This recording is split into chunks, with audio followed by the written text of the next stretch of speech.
আসসালামু আলাইকুম রহমতুল্লাহ। আউযু বিল্লাহি মিনাশ শাইতানির রাজিম। বিসমিল্লাহির রহমানির রহিম। খায়রুকুম মান তাআল্লামাল কুরআনা ওয়া আল্লামা।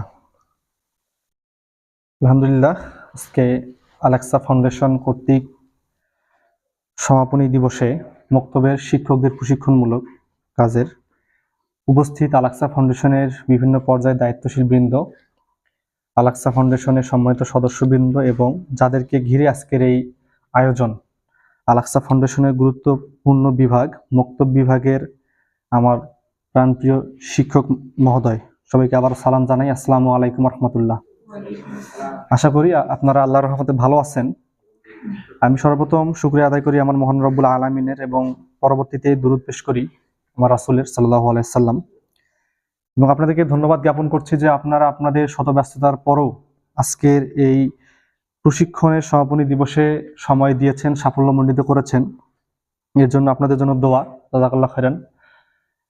আমি প্রশংসা জ্ঞাপন করছি এবং ধন্যবাদ জানাচ্ছি আজকে আমাদের এই যিনি প্রশিক্ষণ দিলেন আমাদের আলেক্সা ফাউন্ডেশনের দায়িত্বশীল হাফেজ মোহাম্মদ মুস্তাফিজুর রহমান ভাই।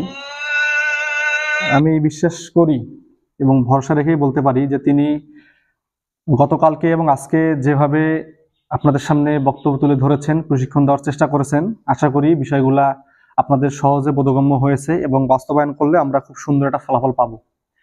আমি গতকালকে আমাদের আলেক্সা ফাউন্ডেশনটি প্রোগ্রাম ছিল ডাঙ্গাপাড়ায়, আমাদের ডাঙ্গাপাড়া ওয়াক্তিয়া মসজিদের যে ভাই মুক্তব পড়ান, আমি অলরেডি ওখানেই শুনতে পাচ্ছিলাম যে তিনি গতকালকে যে প্রশিক্ষণগুলো পেয়েছেন সেটা রীতিমতো চালু করেছেন তিনি অলরেডি তার বক্তব্যে। আমার খুব ভালো লাগলো যে না, আলহামদুলিল্লাহ কার্যকারিতা হচ্ছে। আমি আশা করব বাকি যে শিক্ষক মহোদয় আপনারা আছেন, আপনারা সেভাবে মেনে চলার চেষ্টা করবেন ইনশাল্লাহ। তাহলে আশা করি আমরা খুব ভালো ফলাফল পাবো বলে আমি বিশ্বাস করি। তো আমি যেটা বলতে চাচ্ছি সেটা হচ্ছে যে আরেকটি বিষয়, যে আমাদের ফাউন্ডেশনে যাতে আমরা আছি, এটা রাজনৈতিক ফাউন্ডেশন, ছাত্ররাই চালাচ্ছি আমাদের পকেটে টাকা খরচ করে। আমরা হয়তোবা আপনাদেরকে আপনাদের পরিপূর্ণ বা আরো সন্তোষজনক হয়তোবা সম্মান দিতে পারতেছি না। এর জন্য আমাদের কিন্তু মনটা পড়ে যে আমরা আরো কিছু দিতে পারতাম, আমাদের ভালো লাগতো। যাই হোক, আমরা চেষ্টা করে যাবো ইনশাল্লাহ। যেহেতু আমরা সবাই আল্লাহ সন্তুষ্টির জন্য কাজ করে যাচ্ছি, এর মধ্যে আমরা সন্তুষ্ট থাকার চেষ্টা করব। যদি আমরা ভবিষ্যতে পারি, বাড়াবো ইনশাল্লাহ। আর আপনাদের প্রতি অনুরোধ থাকবে, আপনারা যেভাবে সময় শ্রম দিয়ে চালাচ্ছেন, আলহামদুলিল্লাহ আমরা অনেক সন্তুষ্ট যে অন্যান্য মুক্তবের থেকে আমাদের মুক্তবগুলো ভালো চলতেছে ফাউন্ডেশনের।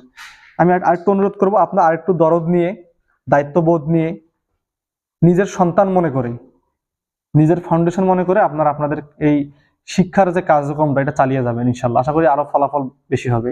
ভাইরা একটা কথা বললো যে এতগুলো ছাত্রকে তো আসলে সবাইকে সময় দেওয়া সম্ভব না, গ্রুপ করে পড়ানো। আমি এটা জোর দাবি করব, অনুরোধ করবো ভাইদেরকে যে আপনারা ব্যাচ করবেন, আপনাদের টোটাল স্টুডেন্টকে 2টা বা 3টা ব্যাচে ভাগ করবেন, গোল করে বসাবেন বা যেভাবে করলে ভালো হবে আপনি ওই সিস্টেম করবেন, করে হাঁটাহাঁটি করবেন, ভাইদের পড়া দিবেন, পড়া নিবেন, একে ডাকবেন, এই সিস্টেমে কাজ করবেন আর কি। আপনাদের আরেকটা বিষয় হচ্ছে যে আপনাদের আলোচনায়, আপনাদের ব্যবহারে তারা যেন আখলাক শেখে, রাসূলকে যেন চিনতে পারে যে মনে হচ্ছে আমার রাসূল এরকম, কথাবার্তা, আচার আচরণ সবকিছু। হ্যাঁ, এই বিষয়গুলো আপনারা ফুটিয়ে তোলার চেষ্টা করবেন। তার মধ্যে এটা জাগাইতে হবে যে আমি মুসলিম, আমাকে কিভাবে চলতে হবে, কিভাবে কথা বলতে হবে, কিভাবে আচরণ করতে হবে, আমার জীবনে ইসলামকে প্রাধান্য দিয়ে কিভাবে চলতে হবে, এই বিষয়টা তার মধ্যে থাকে। এটা সর্বদা চেষ্টা করবেন আপনারা। বাচ্চাদেরকে কোনো খারাপ ভাষা ইউজ না করা, খারাপ ডাকনাম ইউজ না করা, সবসময় সুন্দর আচরণের মতো তাদেরকে গড়ে তোলার চেষ্টা করবেন। তো এই হচ্ছে বিষয়। আর একটা সতর্কবার্তা আমি দিতে চাই রাসূলের হাদিস হিসেবে। রাসূল সাল্লাল্লাহু আলাইহি ওয়াসাল্লাম বলেছেন যে প্রত্যেকেই দায়িত্বশীল এবং প্রত্যেককে তার দায়িত্ব সম্পর্কে জিজ্ঞাসিত করা হবে। আর জিজ্ঞেস করবেন আল্লাহ সুবহানাহু ওয়া তাআলা নিজেই। তো আল্লাহ সুবহানাহু ওয়া তাআলা কাউকে জিজ্ঞেস করবেন, তখন আমরা সঠিক উত্তর দিতে পারবো কি সেটা আমরা নিজেরাই বুঝতেছি। তাই আমি অনুরোধ করব, আপনারা সবাই যেহেতু মক্তবের দায়িত্বে আছেন, পড়াচ্ছেন, আপনার পরিপূর্ণ দায়িত্বভার নিয়েই কাজ করবেন। রাসূল সাল্লাল্লাহু আলাইহি ওয়াসাল্লামের যেহেতু আমরা উত্তরসূরি, আপনারা আলেম ওলামা, সেই উত্তরসূরির ভূমিকা রেখে কাজ করবেন ইনশাআল্লাহ, পড়াবেন। এটা আপনাদের প্রতি আমার বিশেষ অনুরোধ থাকবে। আশা করি আল্লাহ আমাদেরকে সফলতা দান করবেন। আর একটা বিষয় হচ্ছে যে আমাদের ফাউন্ডেশনের দায়িত্বশীলদের পক্ষ থেকে বা ফাউন্ডেশনের পক্ষ থেকে কোনো পরামর্শ যদি আপনাদের থাকে যে ভাই এই কাজটা এইভাবে করা উচিত, বা আমার মক্তব্যে এই সমস্যা হচ্ছে, কিভাবে সমাধান করা যায়, বা এই সুবিধাটা পাচ্ছি, বা এটা করলে আরো ভালো কিছু হয়, আপনারা আমাদেরকে পরামর্শ দিবেন। এটা হচ্ছে আমার অনুরোধ। আর আমরা যদি বিভিন্ন সময় কোনো প্রোগ্রাম ডাকি আপনাদেরকে নিয়ে, অন্তত চেষ্টা করবেন একটু সময় দেওয়ার। এটা হচ্ছে অনুরোধ থাকবে। আর সময় মেনটেন করার চেষ্টা করবো আমরা ইনশাল্লাহ সবাই নিজেই, যেন আমাদের বক্তব্যগুলো ভালোভাবে চলে। কিভাবে শিক্ষার্থীদের সাথে ভালো সম্পর্ক করা যায়, যেন শিক্ষার্থী আপনার ছাড়া না বোঝে। বিকেলে বক্তব্য হয় যেন আসরের নামাজ, আমি আগে দেখতাম যে আসরের সময় মুক্তব, বাচ্চারা আজান দিতে সঙ্গে সঙ্গে মসজিদে হাজির, এটা হুজুরের সঙ্গে ভালোবাসা, মহব্বত, টান, এটা যেন থাকে। এই বিষয়গুলো একটু মেনে চলার চেষ্টা করবেন। আর অভিভাবক যারা আছে তাদের সঙ্গে একটু যোগাযোগ রাখতে পারলে খুব ভালো। দেখা সাক্ষাৎ হোক, সালাম হোক, যোগাযোগ রাখবেন, কেন আসতেছে না বা আপনার ছেলে ভালো পড়তেছে, এইভাবে করলে ভালো হয়। এই যোগাযোগগুলো একটু রাখার চেষ্টা করবেন ইনশাল্লাহ।